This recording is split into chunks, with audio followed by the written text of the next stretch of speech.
Hi friends, my name is Rajveer and in this video I am going to talk about eSIM fraud.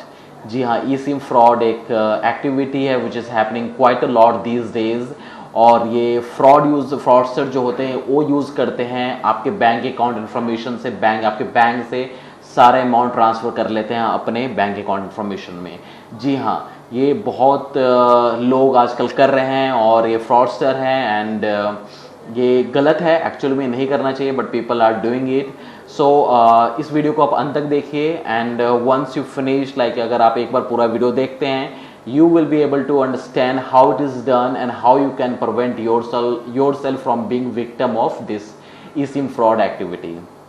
जी हाँ, इस video को आप पूरी last तक देखिए विदाउट स्किप करें और ताकि आपको पता लगे कि eSIM फ्रॉड एक्टिविटी क्या है और इससे आप अपने आप को कैसे बचा सकते हैं।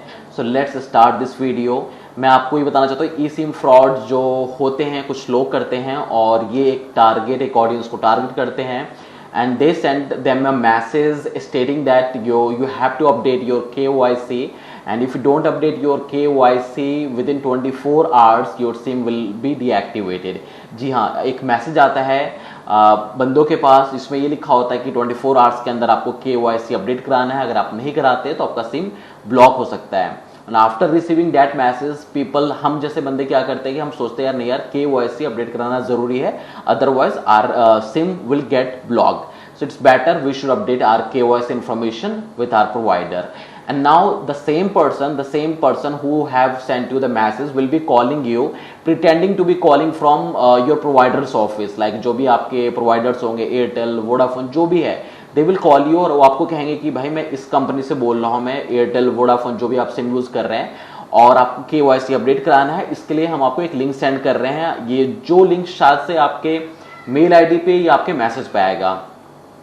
अब उस लिंक आने के बाद आप क्या करेंगे, उस लिंक पे क्लिक करेंगे। लिंक पे क्लिक करने के बाद आप सारी अपने KYC इन्फॉर्मेशन, अपने स्कैन, अपने आधार कार्ड सारे अपडेट करेंगे और उसमें एक ईमेल आईडी होगी and once you update everything like your email ID, like आपके जो email ID जो आपके प्रोवाइडर के साथ अपडेट है will get replaced by with the your email ID will get replaced with the fraudster email ID।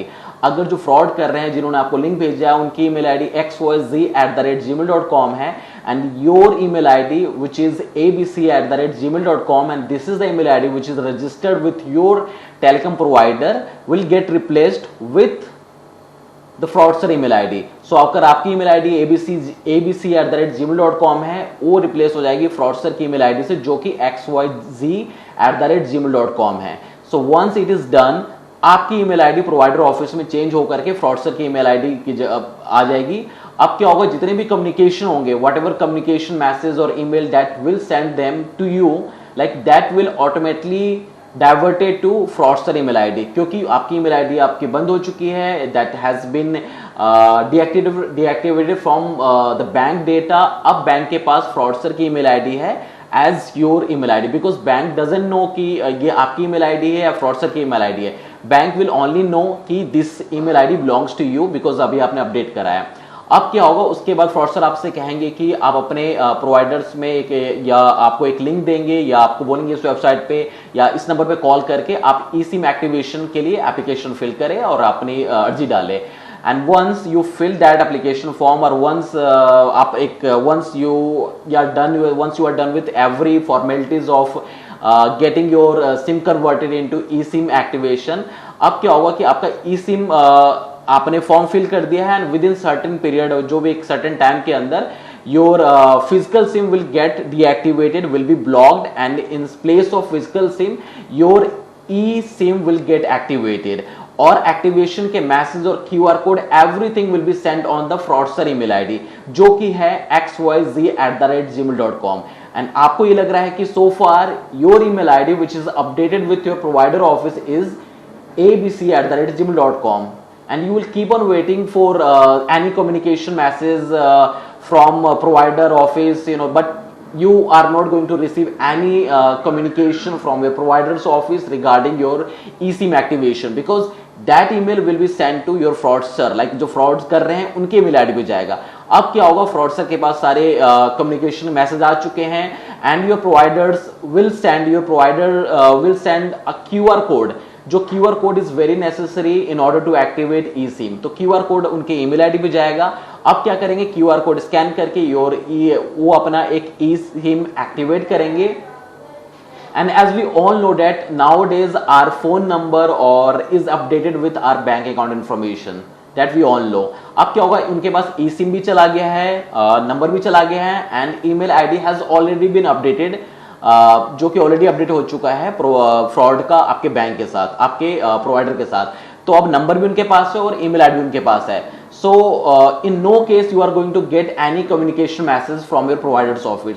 Every communication will be done on fraudster email ID, और जो भी मैसेज आएंगे वो ई सिम पे जाएगा जो कि फ्रॉडस्टर के पास है, जो फ्रॉड कर रहे हैं उनके पास है। अब क्या होगा, आपको पता भी नहीं चलेगा कि वो आपके जो डिजिटल प्लेटफॉर्म होते हैं लाइक फोन पे, पेटीएम, जो भी होते हैं उन पे वो लॉग इन करेंगे, एंड उन पे लॉग इन करने के बाद they will transfer all the money what ever that you have in your account into their own bank account। बहुत easy है, that we all know that once we get log into Paytm account और phone पे, वहां से we know very well that we can easily transfer money from any account to any account, like as we all know that। So once अगर आप मेरे पास अगर आपकी Paytm या phone पे आपने login कर दिया है, I can easily transfer the money from your bank account to my bank account।